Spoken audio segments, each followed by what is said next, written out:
Sweet. Well, we just wrapped up a crazy week of Canadian soccer action between World Cup qualifying and Olympic qualifying, and that leaves us with a lot to think about and talk about on this week's edition of Waking the Red Weekly, presented by Footy Talks. My name is Mitchell Tierney, and today on the show, we'll discuss everything from how Canada played to the channel they played on and everything in between. Our guest this week, joining us about 15 minutes or less, is Gavin Day from Newspapers on Seats podcast, as well as one of the most well-traveled journalists within Canadian and CONCACAF circles. He'll take us inside Canada camps and plenty of other stuff from around the region and all its craziness that it is and that we know. And I don't know if we love it. We'll get to that anyway. CONCACAF chaos. But first thing, joined, of course, by Michael Singh. But maybe the real headline this week, Mr. Jeffrey P. Nesker, his beautiful new Toronto FC kit. Jeff, now that you have the kit on, how does it feel? Mm-hmm. What's the full review? You can give us. Yeah, you're one of the first people to give us the full Oh review. man, again. We got a kit episode coming up, but I will say this: in terms of fit and finish for the authentic, treat it and buy it like you would the championship hoop kit. It's almost the exact same fit. So feel happy sizing up one and confident in your purchase. If I can impart any advice to the TFC faithful, it is that: be happy with a size up, and you'll be fine. Ah, there you go. That's some useful advice. Jeffrey and me, you were chatting a little bit before the show, and you were saying that the sizes of the kits, they change year to year. The fit of the kit changes. It can be frustrating, yeah, depending on the material, especially in authentic. It can be a bit of a horror show. But that's just the way the cookie crumbles. The templates are always so different. I mean, generally the athletic cut is tapered, but sometimes the material is thicker than other times, and sometimes the cut of the shoulders and that sort of thing. So yeah. You're receiving some Thanks, Ryan. comments. There you go. Thanks, buddy. Ryan telling Jeff that he's looking sharp. I mean, he doesn't get that too often, so Hey! whenever he can, he'll take it. early and often, just like the Canadian men's national team last night against the Cayman Islands.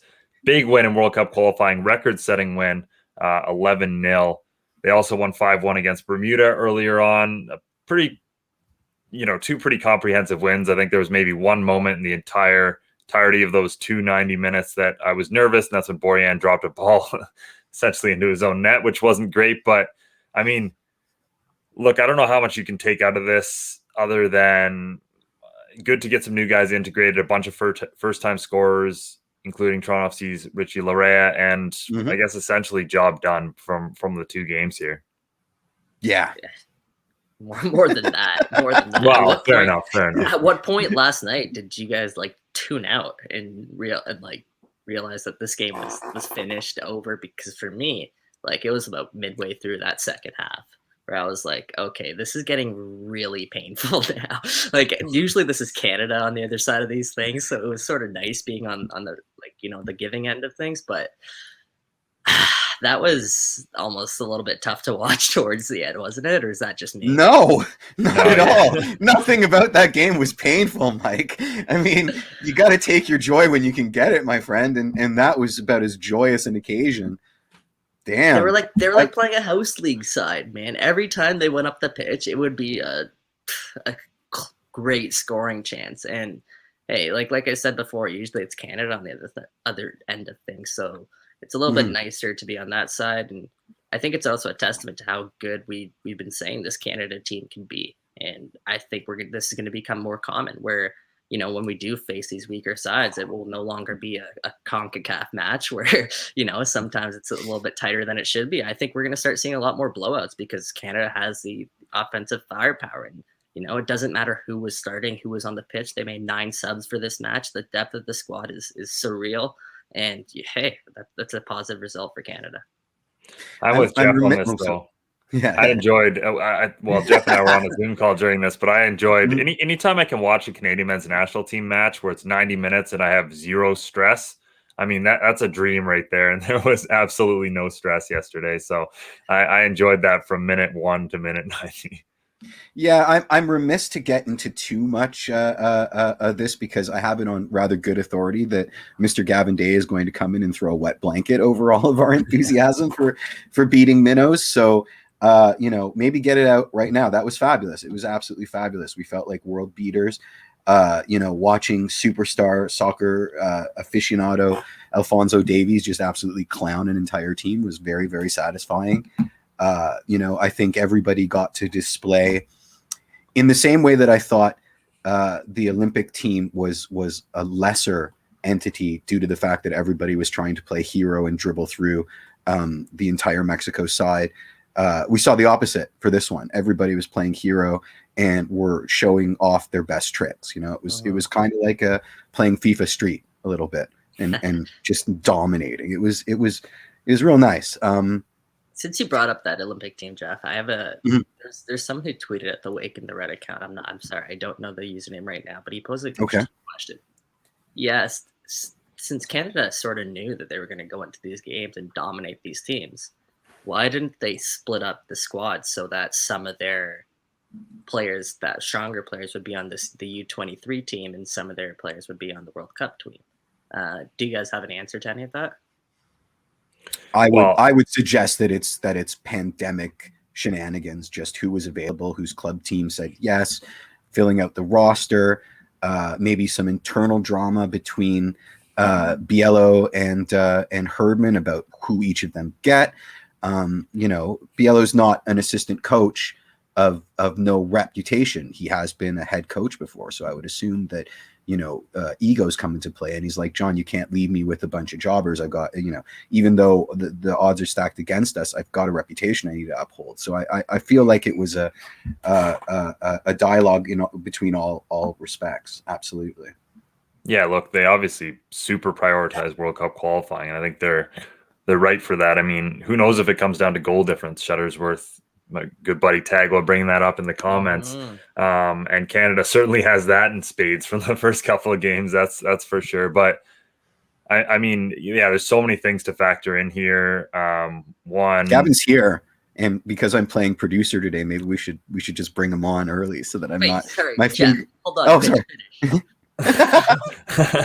So again, one, the club situation, right? Like we have, it's not FIFA mandated tournament, so even guys like Corbiano, who knows what Herdman was telling him behind the scenes to get him to commit to Canada. Maybe he was contingent on him playing with the first team, and he obviously showed he's up to snuff, at least against these calibers of teams. But I mean, I don't think any of us think it will be long before he's fully capable of playing first team men's soccer, considering what he showed easily in these matches. So easily, yeah. So I just think it came down to timing. I mean, guys like Cornelius, I think if you don't have the Olympic qualifying, he's with the men's team. So there was maybe a couple of concessions made, but I think overall, between the Toronto FC COVID situation and the World Cup qualifying, I think it was that's why maybe the men's national team just won every tie essentially, and that makes sense.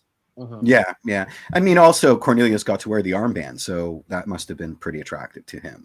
That's what I was wondering too, right? Is could you have a few more of those players step up and play bigger roles for that U23 team? But as Mitch pointed out, like in his tag points out, goal differential is huge for this team, and World Cup obviously is more important than Olympic qualifying. And just to have that camaraderie of these guys spend the whole camp together, because it's not very often they get to come together. So the fact that they can spend the whole camp together, train, work on their chemistry, whatnot, even off-field chemistry, I think that could go a long way towards, further pushing their qualifying. Yeah. campaign. And my dopamine hit wasn't lessened by the over sellies like it was when the U.S. Women's team took it to, who was it? South Korea? I can't remember. Thailand, I want to say. Thailand, yeah. And that, like, as much as goal differential also mattered there, it got disgusting after a while. I didn't have that issue. It could be that I like this team and I don't care enough about the women's American team, but. There we go. Anyway, we got Gavin here, and I gotta flex my. Can I put it out there? Is Alfonso Davies okay? He took like a heck of a headbutt from Lucas Cavallini after he scored his hat trick. What the heck was that? But no, we can definitely bring Gavin on. All right, here we go. There he is. Sorry, I had to rush it because my finger's been hovering over the add button, and I don't.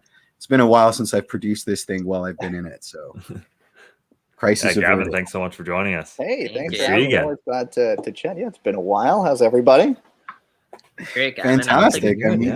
Yeah, I don't think we've had the pleasure yet, but thank you so much for joining us. Yeah, no, thanks for having me. I always, it's been a while since I've really been back in the game, so it's nice to always chat about what's going on in this sort of part of the world.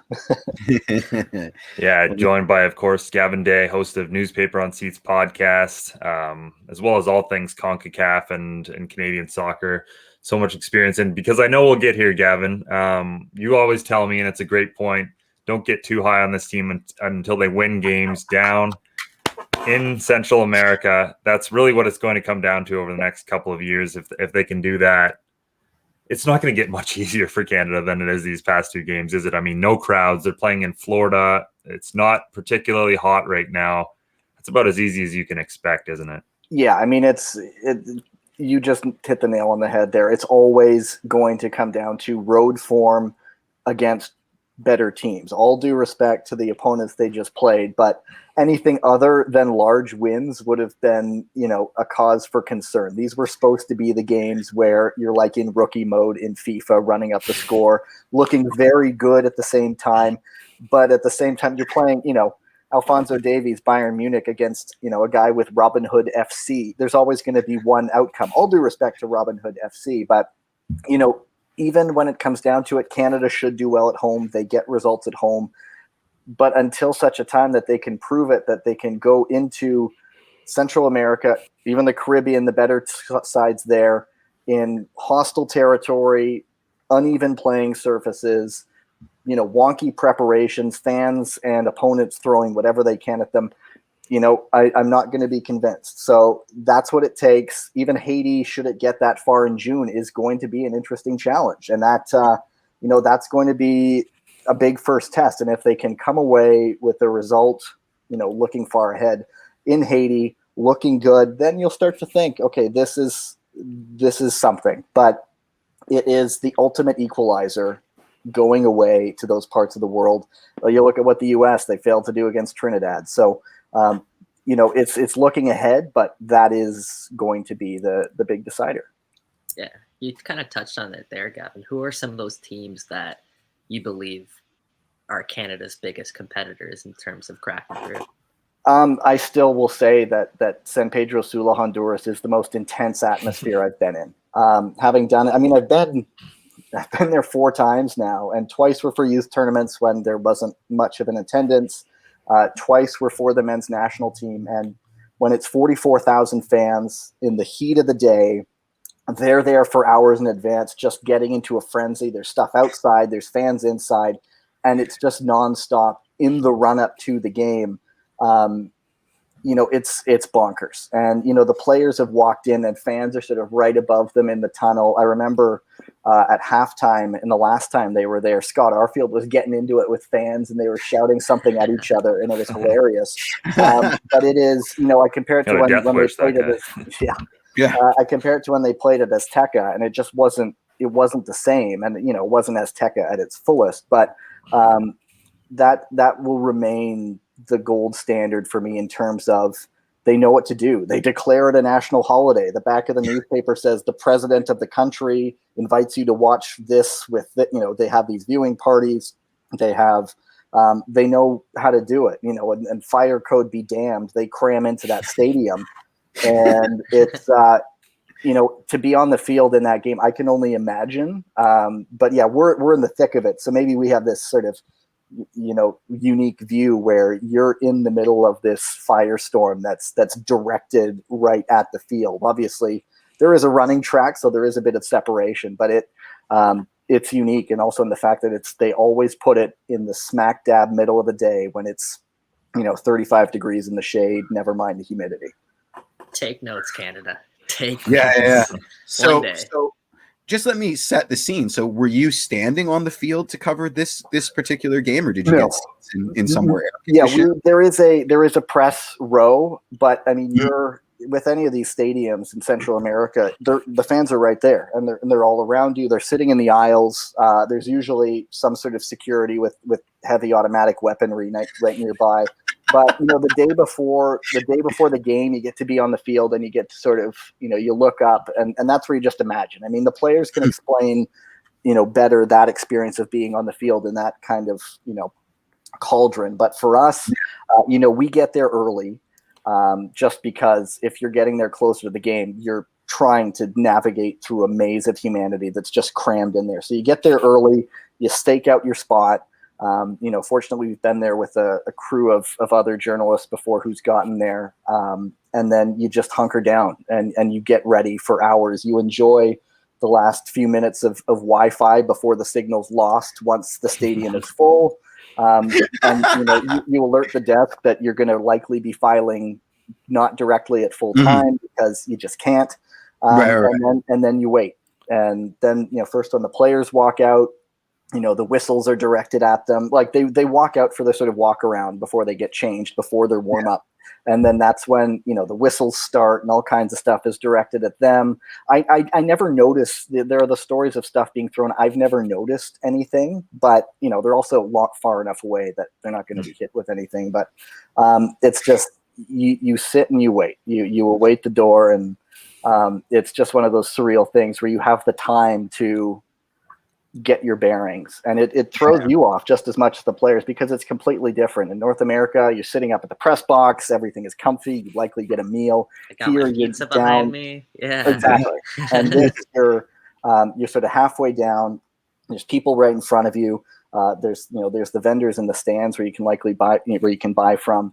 But I mean, the guys who are in the field are the broadcasters. So when Sportsnet, the infamous 8-1 game, there was Arash Madani on the field, and he has his own stories of craziness. But it's one of those things that just appeals to all senses. And then once the game starts, you have to focus on that as best you can, even though you want to, let your mind wander, let your eyes wander, and just soak it in because it's a surreal experience.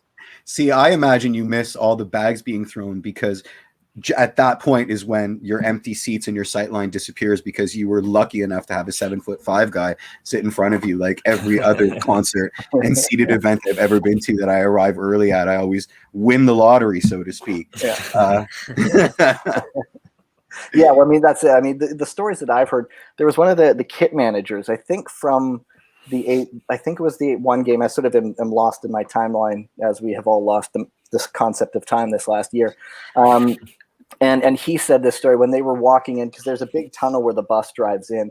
And when they were walking in, I think he said like a chicken carcass was thrown at them. I cannot verify that claim, but that's the story that I remember. So to make it sound tough, I don't know. But, it's another world. I mean, other places, El Salvador was different. The stadium wasn't full, but there's this one stand called Vietnam, and it runs along the far side, along one of the sidelines. And we don't know why it's called Vietnam.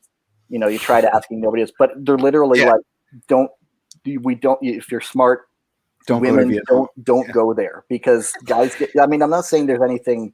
But there are guys who get grabby and whistle, and it's just like looking for trouble. Exactly. It's drunk guys out for a time and exactly. They get their moments. So it's like it's just a whole other world. And then you compare that with the relatively friendly, Caribbean stadiums, or a place like Belize where it's just completely different. But they're the places that know that they are a difference maker, and they ramp it up, and they've embraced the chaos. Amazing. Oh, exactly. It's surreal. Yeah. Gavin, I wanted to switch gears here a tiny bit and talk about Olympic qualifying because, this year is obviously heavily different with COVID-19 and everything and how that changed preparations. But even in normal years, for Canada coming into these tournaments, they always seem like they're starting behind the 8 ball a little bit because, none of these guys have really played together much before. They're coming in from all different corners of the world. Whereas you look at a Mexican team, and I think they played it was something like I don't know, 10 or 11 games together at minimum over the past couple of years. And that's even with the pandemic going on. So, you know, you having been in camp, what is that like? And what's maybe the chaos a little bit of trying to get everyone integrated into one side and ready for a tournament like this, where you're playing sides that have played, you know, multiple games together already? Yeah, it's sort of the story for any youth tournament where, you know, it's always a battle of getting who you can get. And I remember, you know, I look back, like there was one U20 tournament where I was still working for the federation, and, you know, Rob Gale was coach at the time, and he's trying to get guys like Dylan Carrero in. The club won't play ball. And, you know, there's always this drama of, especially when they are not international breaks officially. This one I think did kind of fall into it, but it's always the matter of youth tournaments where, especially the U20s, they're always in the winter when guys are not in season, and they have to somehow figure out a way to do that. Olympic qualifying, there's such a little margin of error where, you know, there's no pre-tournament, there's no warm-up, it's not like a World Cup qualifying campaign where you can sort of get trained.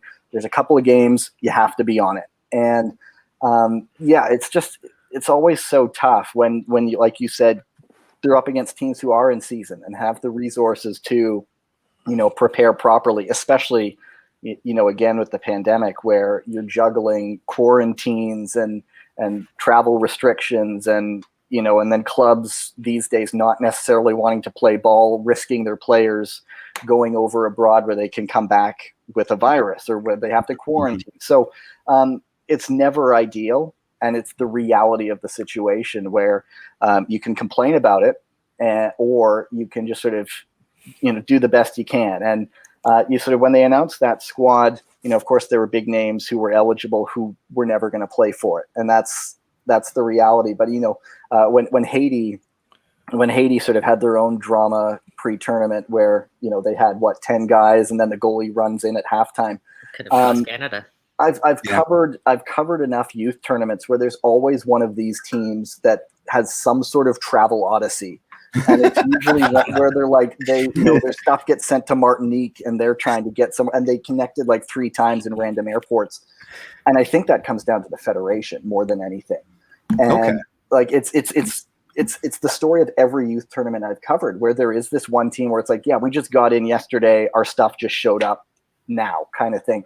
And you know, there's always, you know, I don't know if this is uniquely CONCACAF. I imagine it's elsewhere. You know, the stories that I've heard, I'll plug our own, the show that I've had talking to Richard Fleming, and he talked about the 2002 Africa Cup of Nations in Mali. And his That's story, a good episode. I loved chatting with him. We could have gone on for hours, and he's an incredible storyteller. But, you know, you'd have to think that there are probably similar stories there of teams not getting their gear. But it's, for having so much on the line, like an Olympic berth, it is sort of weird to do it. But yeah, I mean, for the last qualifying campaign, when I was still working with the organization, there was a pre-camp up at Nottawasaga in Alliston, north of here. So they had a decent amount of time, all things considered. And then they went right into, you know, into the games. But the calendar is not their friend ever, especially this time of year. And it's a matter of, yeah, it's just a matter of trying to do the best they can. And it didn't, you know, for the last Olympics, it was in the fall, so guys were still relatively in season. This one, it's in January when they're not. And so if ever there was consistency in the calendar, they can sort of say, okay, based on the previous experience, this is what we should do next time.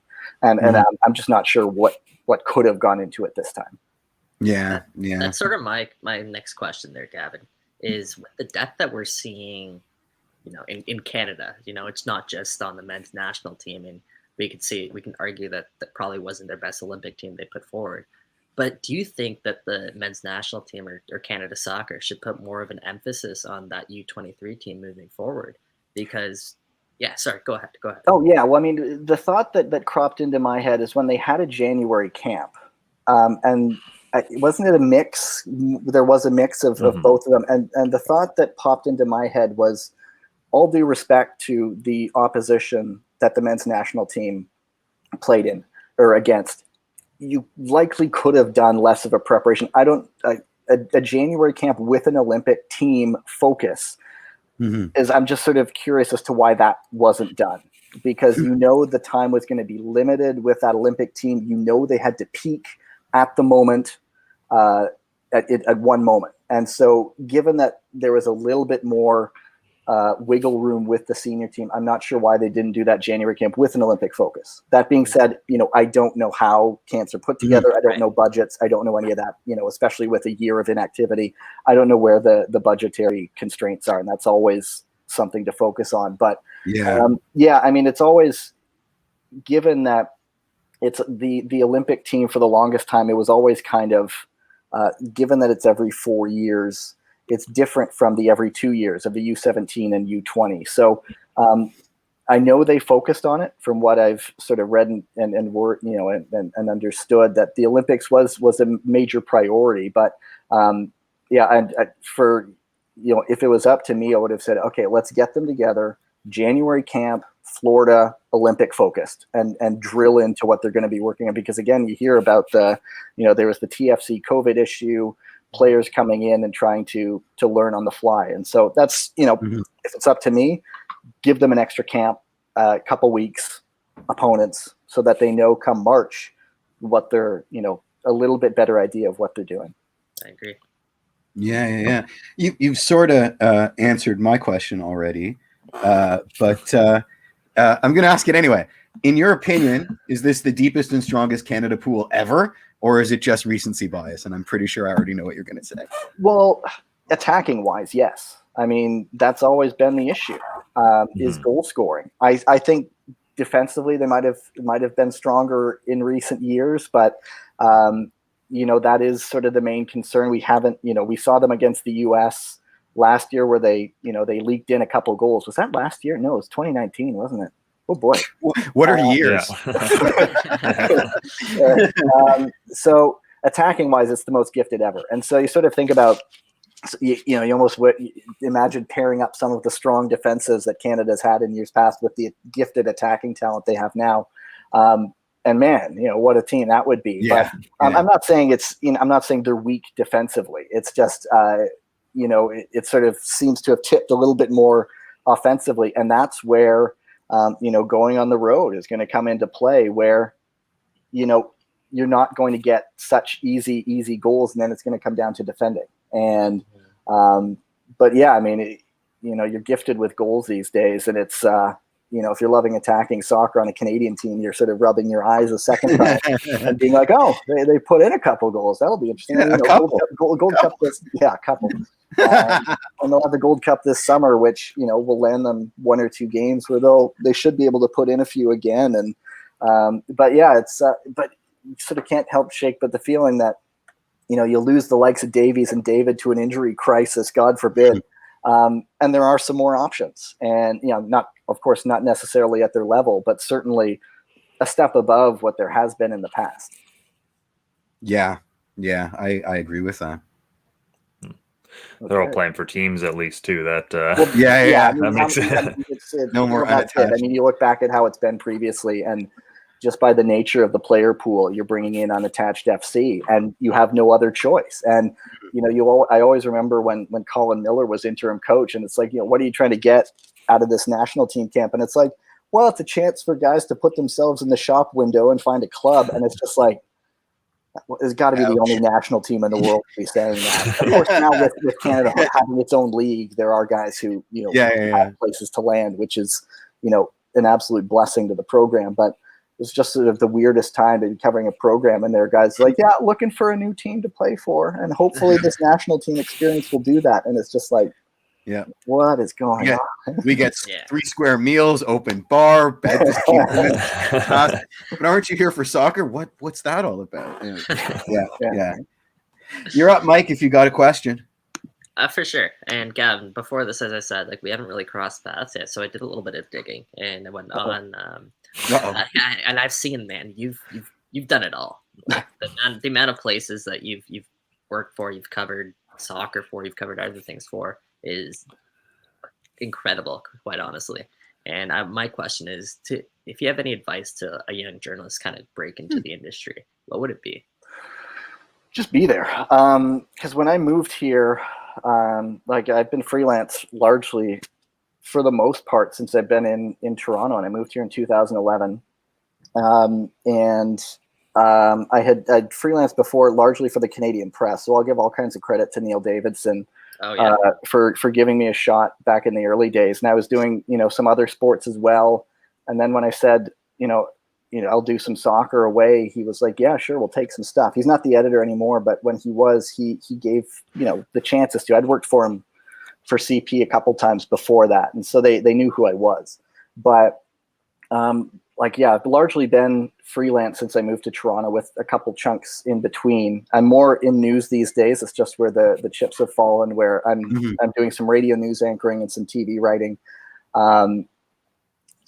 just by the nature of the business. But yeah, when I moved here, I just sort of jumped right into it, where, I'll give credit to the guys at Red Nation Online, which it isn't really up and running much these days, but those guys also, supported some of the stuff that I was doing. And so by nature of being there, having someone to work for in the early days, and then sort of being the only guy to sort of say, I'm going to go to St. Kitts, I'm going to go to St. Lucia, and cobbling, it wasn't making tons of money, but by sort of cobbling together enough work, by making contacts, by talking to other journalists, by getting to know them, and then saying, this is what I plan to do.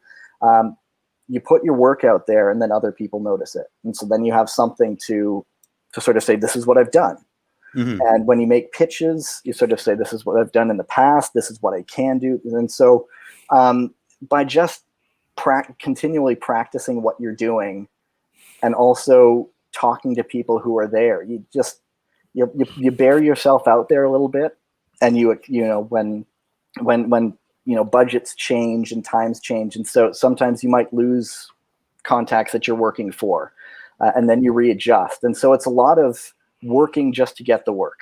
And I love the travel that I've done in the early days, when I was just kind of making ends meet and doing enough to cover my costs and a little bit more, and just sort of trying, there might come a time where you get enough work, and you try not to take on too much more and bury yourself, and just sort of, you lose those contacts. So it's sort of a weird roundabout way of saying, just sort of, being there, putting a name to a face, or a face to a name, and then just sort of leaving yourself out there by saying, hey, what are the opportunities that I could get, doing something for you? And so having a couple people to work on in the early days, allowed me to build up a bit of a portfolio.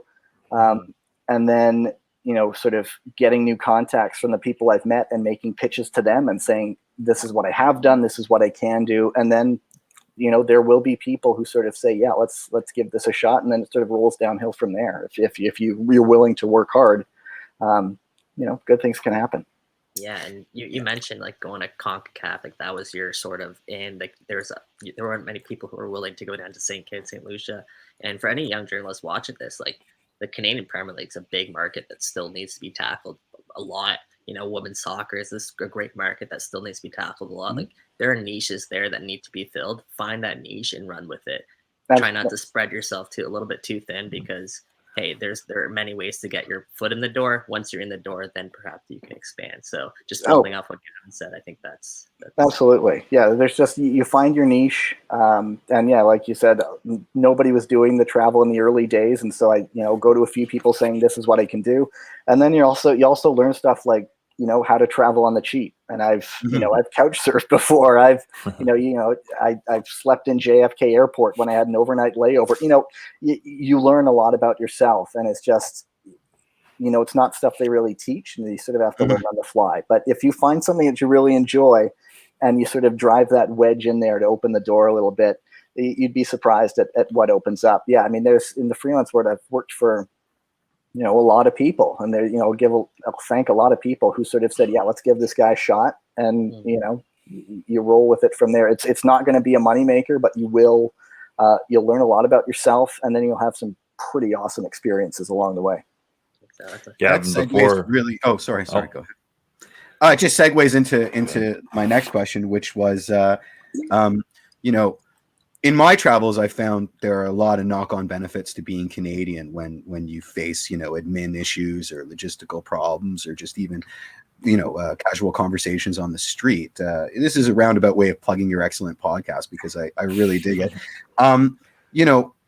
Would you say that there's a truth to that, and that being Canadian has certainly greased the wheels of some awkward situations in the past? Yeah, I mean, trying to think about anything. Yeah, for those of you, I'll plug it to Newspapers on Seats. I talked with Dan Rouse from The Score. We just missed travel in the last year. And so it's us essentially sitting and having a beer and sharing travel stories that soccer has brought us to. And we've also had sitting and having an IPA. You are pretty heavy on the IPAs. No, that's Dan. I like my darker stuff. Okay.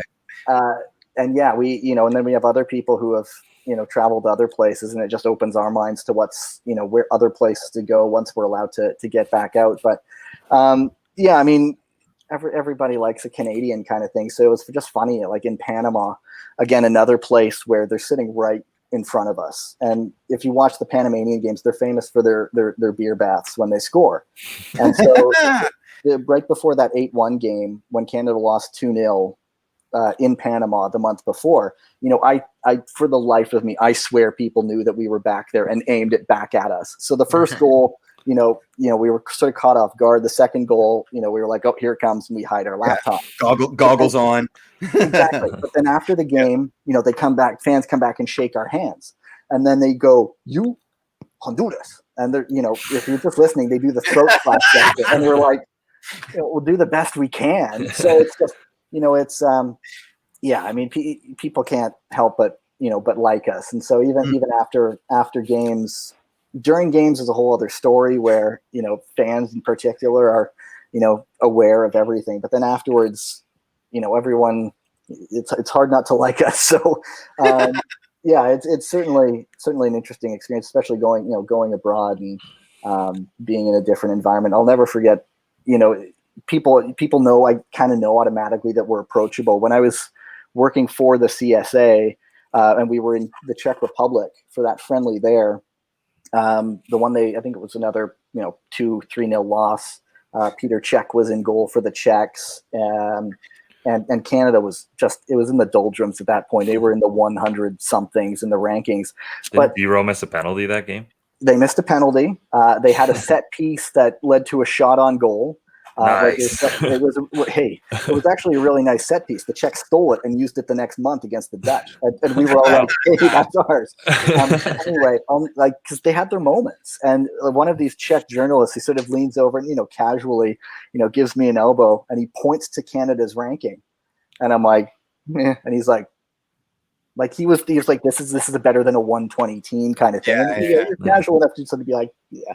And so my first ever experience really going away was to Argentina ahead of the 2010 World Cup. And, being in the press box there, being the only, Canadian journalist there, it was a very makeshift Canadian team. I always love to say, they brought back Daniel Imhoff after he had retired and he played this one game and then left. And it was outside the window. It wasn't an international break, and they did the best they can cobbling together the team. It was like 5 or 6-0, something like that. And played for Argentina that day. Oh God, I can tell you that Adam Straith played for Canada. It was his debut, and Jamie Peters. I think De Guzman was there. For Argentina, I could not name their lineup. I was just how old was I? 24 at the time. Just stars in my eyes looking at it. I know Maradona was coaching, so it was a whole other world. I think Messi did get out there. But that's really what he was asking. No, maybe Messi. TFC. But again, there's this guy next to me. He's all in a suit, and I'm in a t-shirt and whatever. And he sort of shows me the Canadian lineup. I don't know if this was pregame or during the game, but he was easily casually enough to just sort of be like, "Is this Canada's best team?" And I'm like, no. So there's always people are always sort of a little more at ease in chatting with us, and it just makes the whole going abroad prospect that much more fun.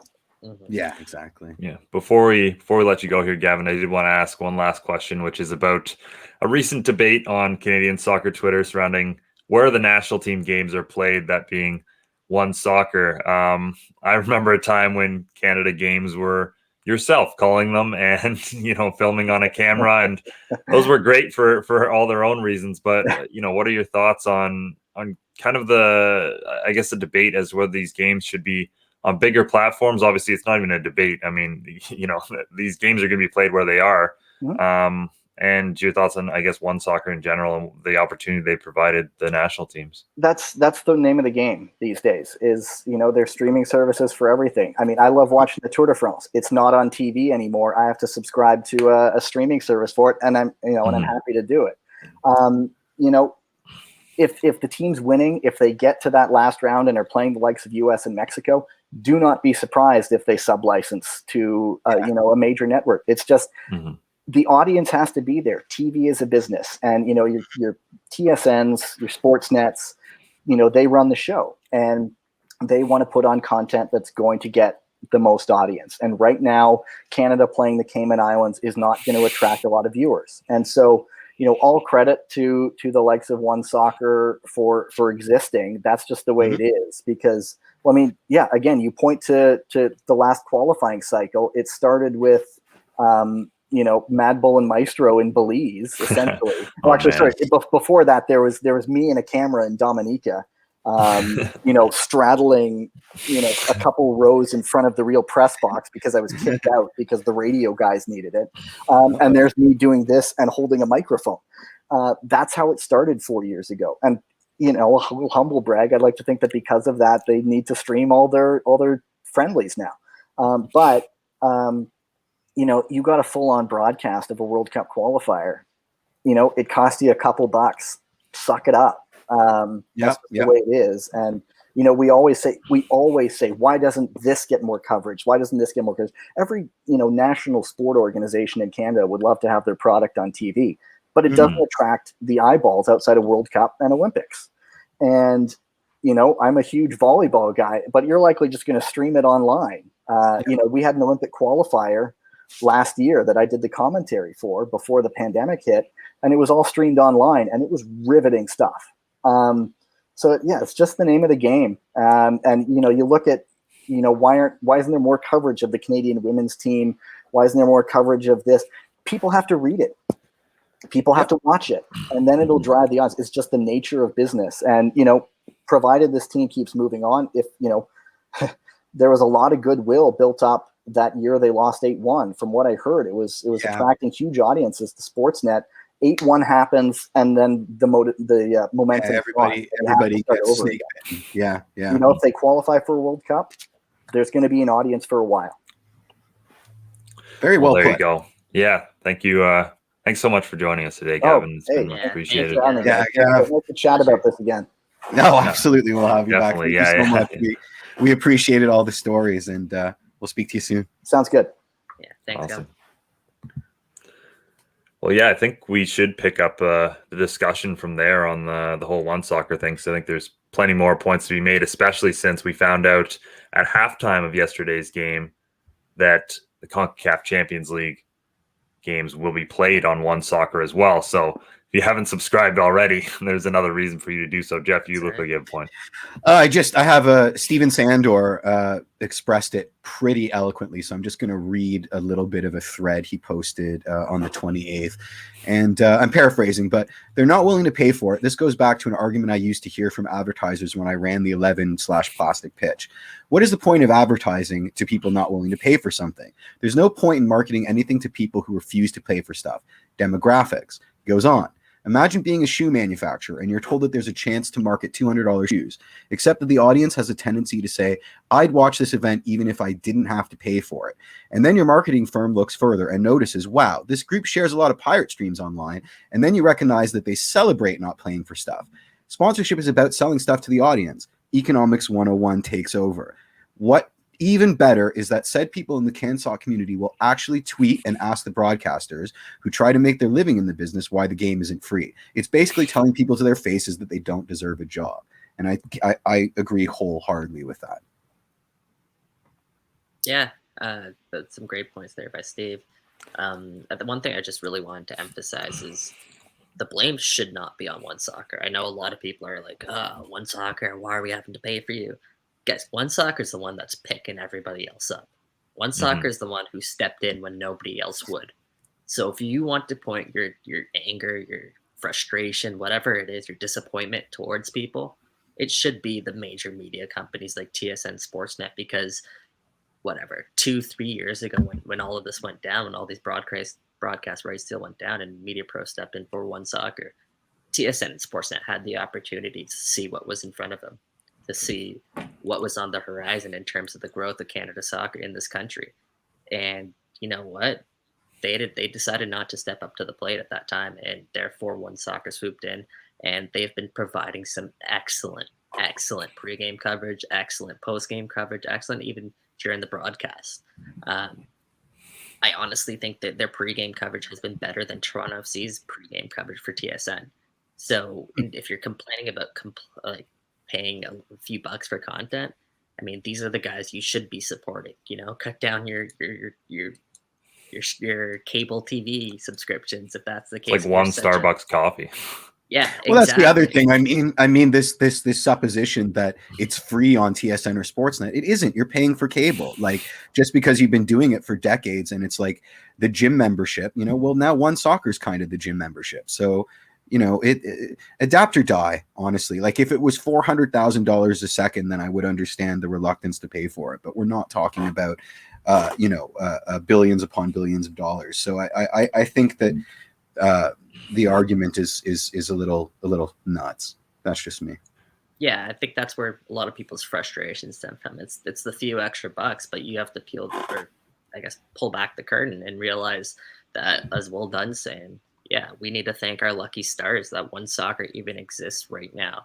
Because if it wasn't for One Soccer, where would these games be playing? Mm-hmm. Would it be that single camera from Canada Soccer again? Because I get it, like the One Soccer broadcast isn't perfect, but it's miles ahead of what we used to have to go through and used to watch for some of these games. So again, I think we need to thank One Soccer for what they're doing, what they continue to do, and I think April 7th we might have to revisit this conversation. When Toronto FC play Club Leon, no, I think I'm gonna turn off Twitter that day, but people are asking where the heck is this game right now. But hey, like Mitch said, it's a few bucks, and it's a few bucks going towards people who are like us. They're trying to grow the game in this country. They're doing everything they can, not only on One Soccer's platform when they're on there, but everything in between that they do to help grow the game in this country, to help one day get this game on television. And hey, one day One Soccer might even become a television network if they get enough of us supporting them. So it comes down to us supporting the beautiful game in our country. And again, it's just a few bucks if you can. I understand it's another expense on top of many expenses. But if there's some wiggle room, I'd say, support One Soccer. I find the question so infuriating. It's like, where can I watch this game? We all know where you can watch the game. You just don't want to pay to watch the game. So ask the right question. It's not where is the game? Like it's some eternal mystery. That question, there's an answer to that question, and you know the answer to that question. So at least be honest. And then when saying why can't I get it for free? Well, that's flawed logic, because it's not free on Sportsnet and TSN. So again, where does the question, how far does the rabbit hole go?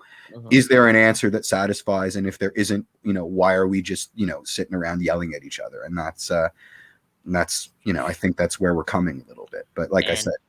Yeah, with all that being said,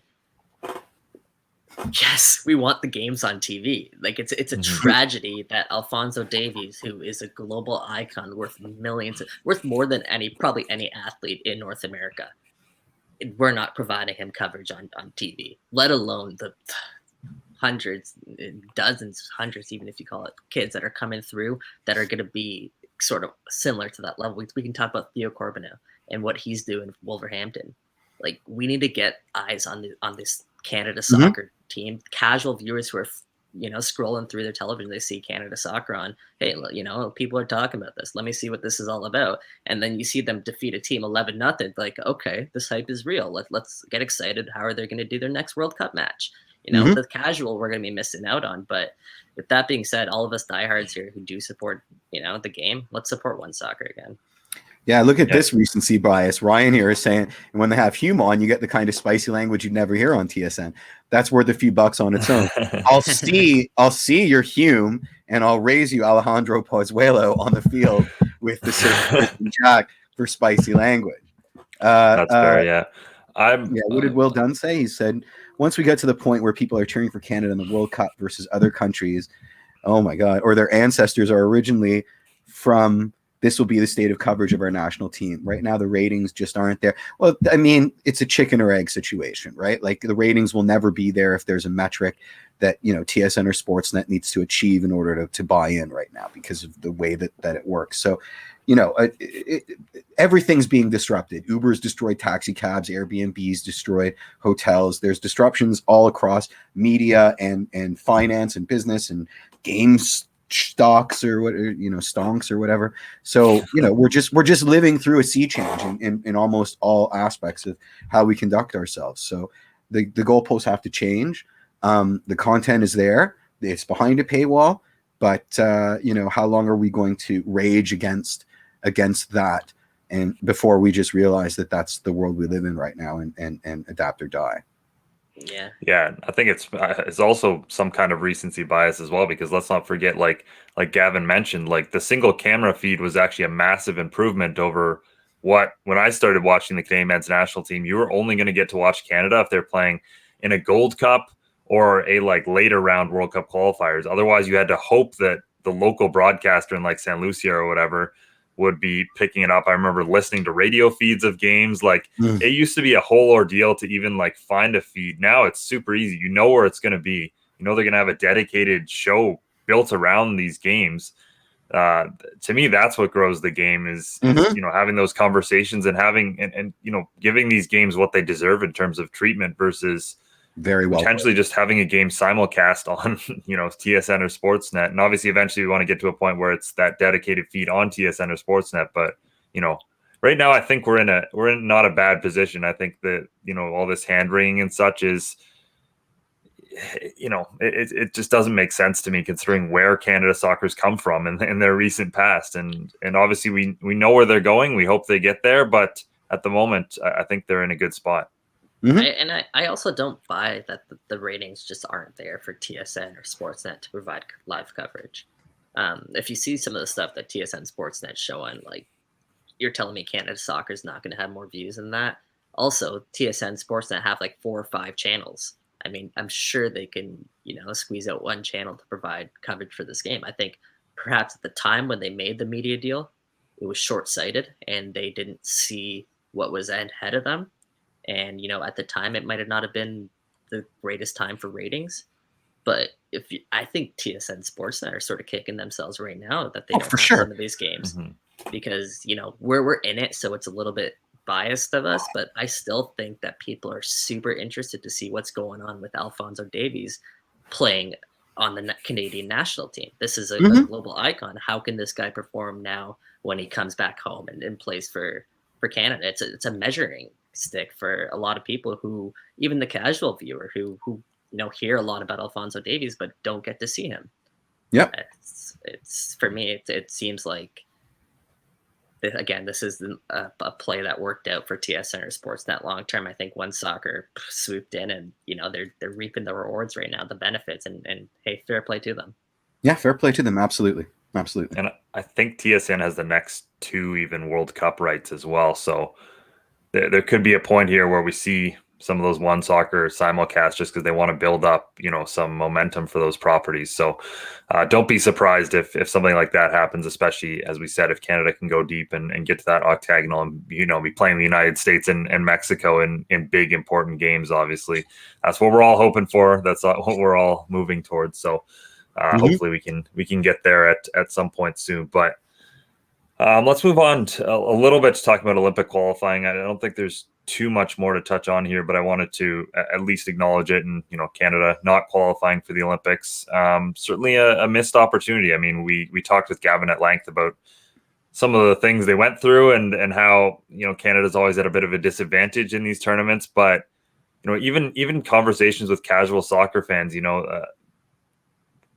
there's not that understanding, at least in Canada, of the difference between the Olympics and the World Cup, or how much more important the World Cup is than Olympic qualifying, right? So when fans see Canada misses out, casual fans see Canada misses out on that Olympic qualifying, there's a level of, just again. Yeah, exactly. Yeah. like everyone's been hearing through the grapevine that, you know, Canada Soccer is moving up and trending upwards, and then they miss out on another tournament that seems to the casual fan very important. It didn't, you know, it just doesn't look great. I think some good individual performances would be my take, but I think as a team, they never really came together. And Jeff, you mentioned it, the attacking side of things got pretty disappointing towards the end, I think.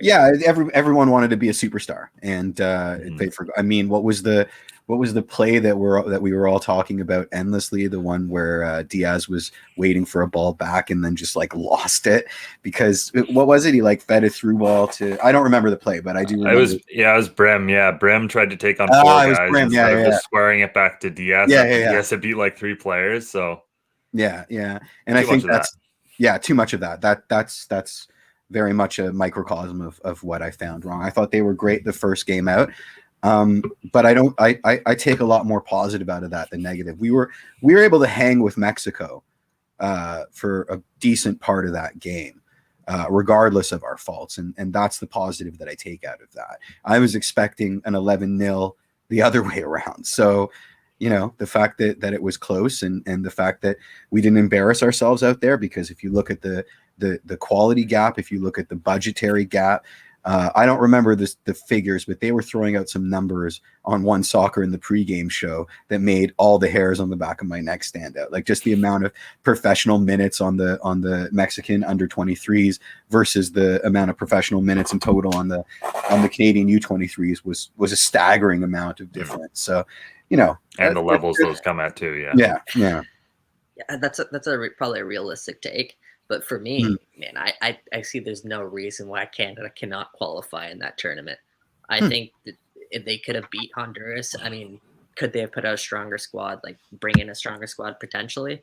But as you guys said, like this is a hit towards the casual fan who see Canada not make the Olympics, and like we said, like, oh no, not this again. And I think even Tim McAuliffe had a good tweet where it's like, it seems inevitable that Canada will hype us up and then disappoint us in the end. I mean, that's sort of the narrative that's coming away from this tournament. And yes, Mexico is the better side than us. I just wonder, how much were we missing some of those TFC guys, and how much of a difference could they have made should they've been in the tournament?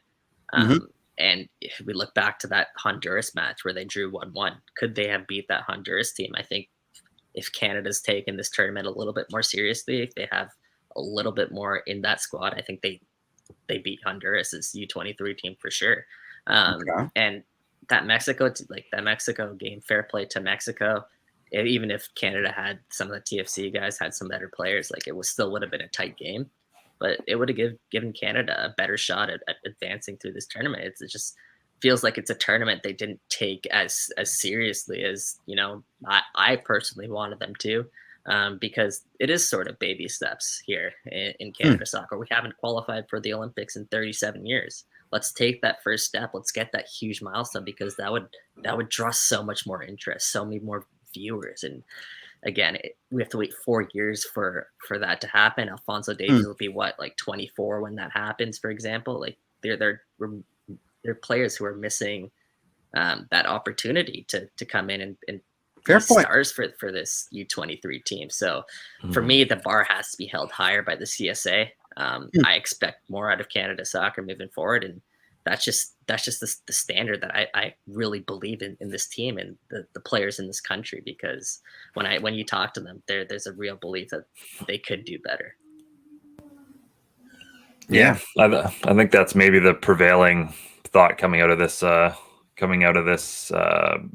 international window in general for Canada, is that there was definitely a lot of positives, but they still haven't proven anything. And I think until they really prove that they can compete with the best in this region, then sure, it's maybe better than it was, but it's still not where it needs to be for them to be where we believe that this talent can take them. So certainly a good point there, I think.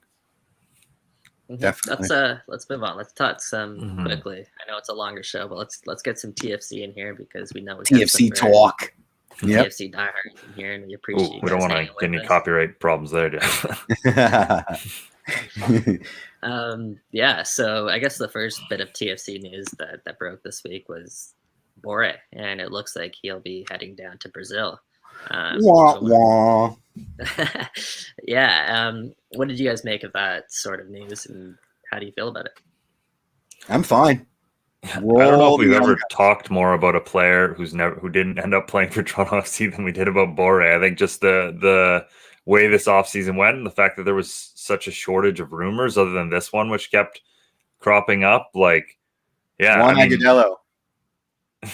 maybe That's the Juan thing. Agudelo.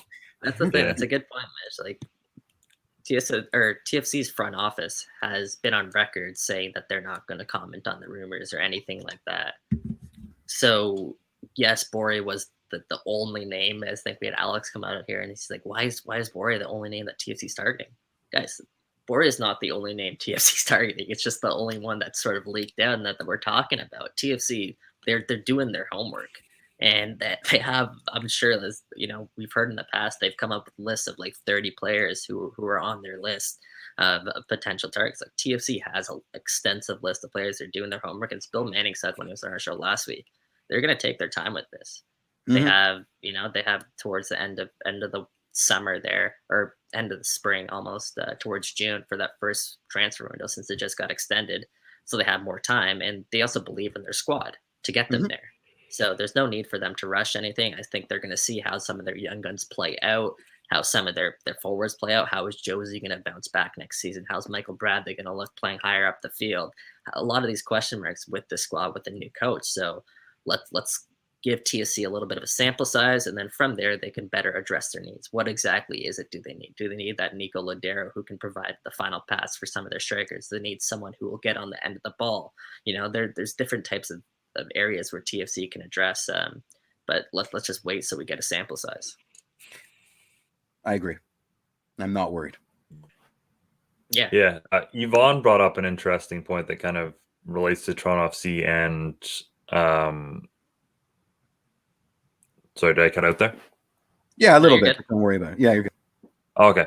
Yeah, no, Yvonne brought up an interesting point that relates to both Toronto FC and the Olympics, which is that neither Canada nor the United States qualified. And we'd heard in the past that might have been one of the contingencies upon which Ayo Akinola was making his international decision. Was if one of these countries goes to the Olympics, then he'd probably be favored to play for them because the opportunity that would give him. So that's at least something to watch in the next little bit. The other thing, of course, is the reemergence of Kyle Larin and what that means for Canada's striking depth chart. But it's at least something to watch, and a good point by Yvonne that maybe this is something that favors Canada in the sense that, well, it wouldn't have favored Canada if they made the Olympics. That obviously would have been a huge boost, but neither country going at least might give Canada a little more than an edge than if the US had gone. Fair point. Always look on the bright side of life. I like it. Exactly. Since both teams made it, I don't think it really moves anything, pushes the envelope anywhere, unless you watch some of those Canada games and he's like, this team really needs some help up top. Maybe I can be that guy. That's really some of the only things I can think of. But again, both teams weren't playing their strongest squad, both the US and Canada. So I'm not sure how much weight you can really put into that decision. True that. Yeah. Yeah, let's chat before we wrap up. Let's chat quickly about TFC and their start to preseason. TFC, they got underway March 27th, so that was just 3 days ago. I think it was Saturday, where they played their first preseason match. They took on Fort Lauderdale FC, or CF, which of course is Inter Miami's USL team. And some good news, TFC won 3-0. Goals scored by Alejandro Pozuelo, Patrick Mullins, and of course Michael Bradley, which is something that we have talked about on this show a couple of times, and that's that Michael Bradley will be playing a little bit higher up on the field this season. So, I mean, first test out of the way, we see a Michael Bradley goal, which is something we didn't see at all last season, but we did see it in 2019. Golden Boot leader Michael Bradley. We did see it in the past. Yep. So, Michael Bradley did have a little bit of a down year last year, especially coming off injury. So, this refreshed preseason, a new role. Could we see a new Michael Bradley in 2021? Sure. Bring it on. Yeah. Hopefully, yeah. I think that's probably the most interesting thing going to this preseason. And the Club Leon Champions League game is that midfield and what Toronto FC is going to do with it, because I think that's going to be form. Early returns, obviously, we don't enable look like they're going to be a positive. Of course, Toronto, Columbus, April 1st. So, well, we get to see that game as well. That'll be interesting. So Mitch's Wi-Fi cut out a little bit on him, let him down. Yeah. But what he was saying was TFC. Their next, I guess, preseason game is April the 1st, which I believe would be on Thursday. So they're taking on the Columbus Crew in that game, and that'll be their first real preseason kind of test before Club Leon. I think it's actually their last preseason game before they head to Club Leon. I could be mistaken on that, but whether or not that game's televised, that still needs to be determined. It's not Toronto FC's fault. It's not Eric G's fault, by the way. This is MLS protocol and COVID protocol with everything. How difficult. Right. Yeah. Of course. Yeah. So, I mean, there's a chance that game might be streamed or might be live tweeted at least. Hopefully it is, but if not, guys, don't blame TFC or their content team for blame One Soccer.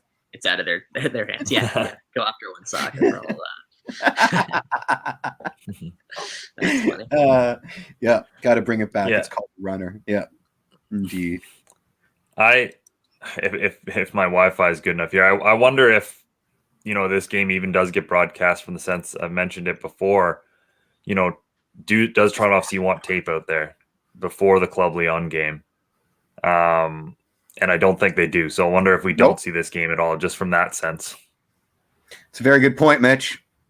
We're not going to see one. Everybody get ready for 0 streams. We want to surprise Club Leon. I think it's worth trying to see through foggy fog on an iPhone lens to have full that advantage. So yeah. I'll find something else to do that day. For those who did stick it out here till the end, I have a great Ralph Priestla quote. I got a chance to speak to him last week, and this quote is: I asked him about Chris Armas versus Greg Vanney, what sort of the biggest difference we'll see out of these two coaches, and I love it. So this is what Ralph Priestla said. His answer was speed, energy. I think the way we played with Greg was more methodical, more patient, kind of wait, maybe move the ball a little bit more to kind of move the opponent, versus now we're up in the ante. We're going quicker. And then if we do make a mistake, we're there to win the ball back, and then we go again. I think that's the biggest difference. Sweet. So sweet. That lines up with what Chris Armas has been saying. That lines up with what everybody else has been saying. And that's that TFC is going to be playing on the front foot this season. We saw what Mexico did to Canada's U23 team, where every time they lost the ball, whether that was a striker, whether that was, their number 10, everybody was pressing the second they lost the ball. They didn't give Canada's U23 team any space because Canada's U23 team didn't deserve it. They showed that they couldn't play out of a press. They showed that they couldn't play under pressure. And with most MLS sides, I think that's a similar case. I don't think they're at the quality yet where, I think prove it to us and then we'll give you a little bit more respect. Because but this league, we've seen it. The press is so effective. It's so effective. And when you're there to capitalize on mistakes, I think that's where you can make your real money, and especially with the type of players that TFC have and North American teams in general have. They're all, fast paced, kind of get in your face, physical, and you combine that with the talent that TFC has, it could be a dangerous recipe for success. Do a lot of damage. I like it. Sounds great. Let's go. Yeah, I think that would be a good place to wrap up the show. Mitch, if you want to try and chime in here and sign us off, that'd be great. Yeah, we'll see how my Wi-Fi holds up, but yeah, awesome, of course, to have not holding up. That, that he brings. I think I'll sign us off, Mitch. I'm tagging Mike. All right, thanks. All right. So again, thank you everyone for tuning in once again. We do have hopefully some exciting news on the horizon, and we're looking forward to the rest of the season hey, next week we'll have a big Club Leon preview show because we're going right the day before. Hopefully we can bring on a good guest for that. But in the meantime, thank you to Sophia. Thank you to Kevin. Thank you to Edwin, who does some great writing for us. And yeah, I guess until next time, we'll see you guys next week. Cheers.